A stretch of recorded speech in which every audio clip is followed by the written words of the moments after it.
Hello guys, in today's episode, before we begin make sure to like and subscribe so you don't miss out when we post.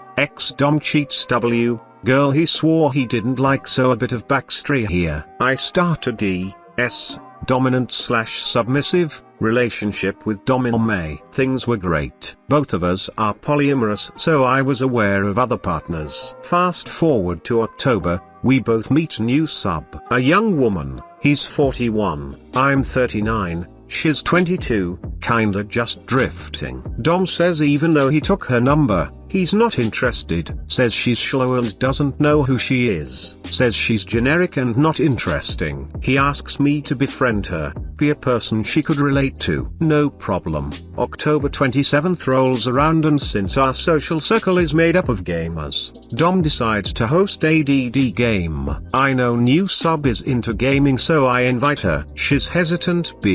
See, she thinks Dom doesn't like her. I encourage her to come. She comes over and she and I have a talk. I told her I was still insecure about the relationship because of the women he seemed to be entertaining. She reassures me she's not into him like that. As the night unfolds, she's hanging all over him, heavy flirting back and forth. A friend at the house brought out a paddle to see which sub could take the most wax from a paddle.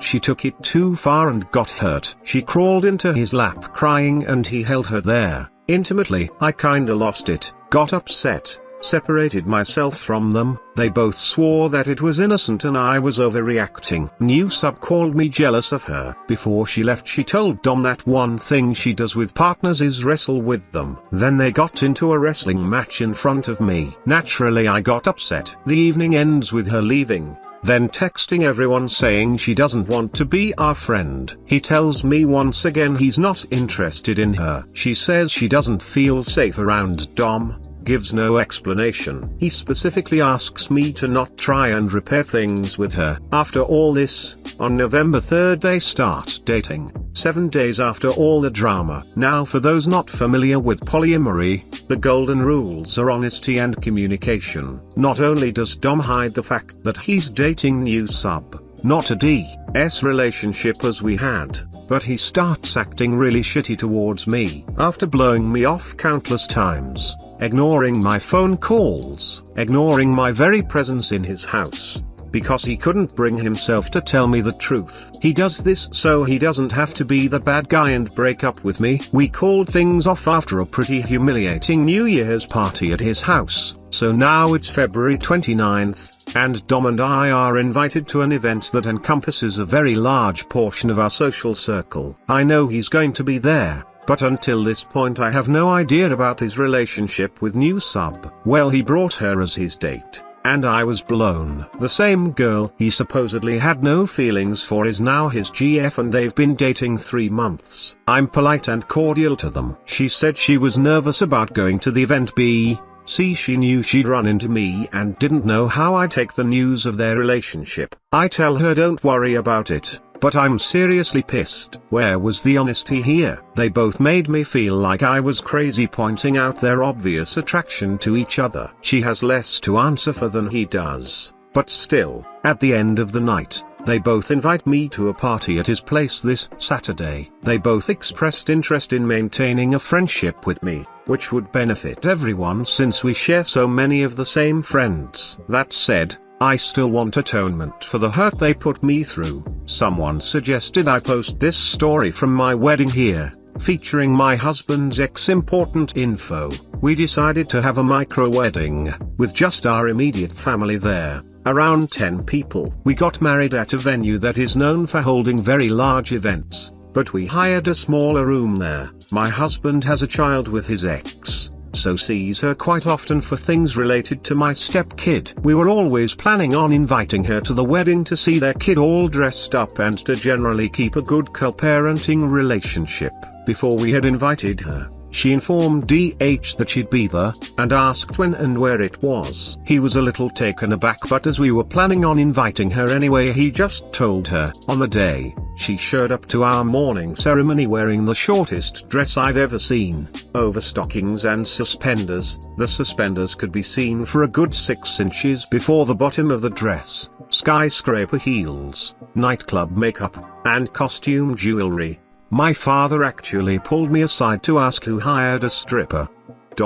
I found out afterwards from mutual friends that she had texted all of them asking when they were getting there. Because she had invited herself, we hadn't thought to let her know it was such a small ceremony. And when they let her know it was family only and the reception was completely separate, she began to panic a little. And I had the best petty revenge. I asked everyone to be extra nice to her.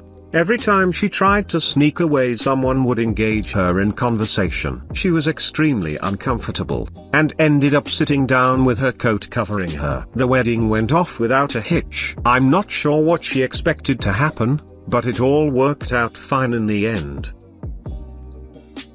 Posted by u/apprehensive_egg_884 3 days ago. My dad is a Karen. I'm sorry, charter customer service. This morning my dad, 65, called me, 37F, to let me know he tripped over the coaxial cable in his house and he has no internet. When I got there, he had somehow ripped the piece out of the modem. We went to Walmart and picked up a new modem, plugged it in. It didn't work. We called Charter to start the process of connecting the new modem to the account. We were connected to a guy named Eric, and that's when Dad started. My internet is down. I run a business. This is very inconvenient for me. This is what happened. He sells a lot of stuff on eBay. Eric needed the 4-digit code to log into his account. Of course he doesn't know that, so Eric sent a code to my dad's phone, and he got disconnected. He had me call back on my phone saying human or Eric and started yelling at me if I said anything differently. We got a hold of another woman and Dad started up with, "I'm losing hundreds of dollars. I need my internet fixed. It's super important that you get it fixed now." She calmly says, "I can help you."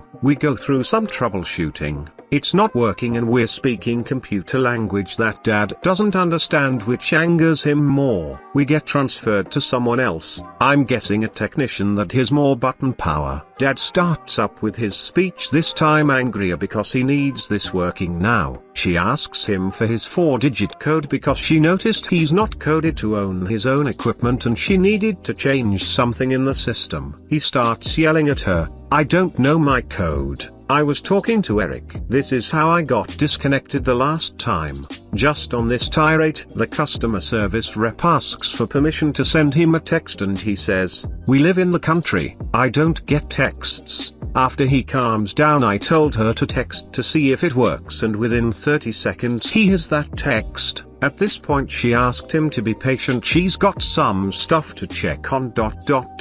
He flat out says, "I won't be patient." We couldn't get it to work. The lady gave Dad 3 options. You can go to the nearest Charter store and pick up a free modem. Nearest store is 80 miles away. He told him to build one out in the boonies where he lives. Get a modem in the mail. Have a tech come out 8 a.m. tomorrow morning. Dad had already crossed out option 1. I don't want to be chauffeur. He just starts yelling out, "I want the fastest. I want the fastest." She repeats the options again, because she needs him to pick, and he says he wants the fastest. I said, "So a tech would be the fastest?" "Yes." He starts yelling at me again. Is that what she's saying? Or is she just saying that? When she said the words, "a tech would be the fastest, but there may be charges." After getting through this 1.5 hour torture, we finally finish the call. He starts yelling at me for asking questions and giving excuses for the customer service reps that tried to help. He said I didn't care about the business since that's what puts money in our pockets. A little bit on this business. My dad is a hoarder as well.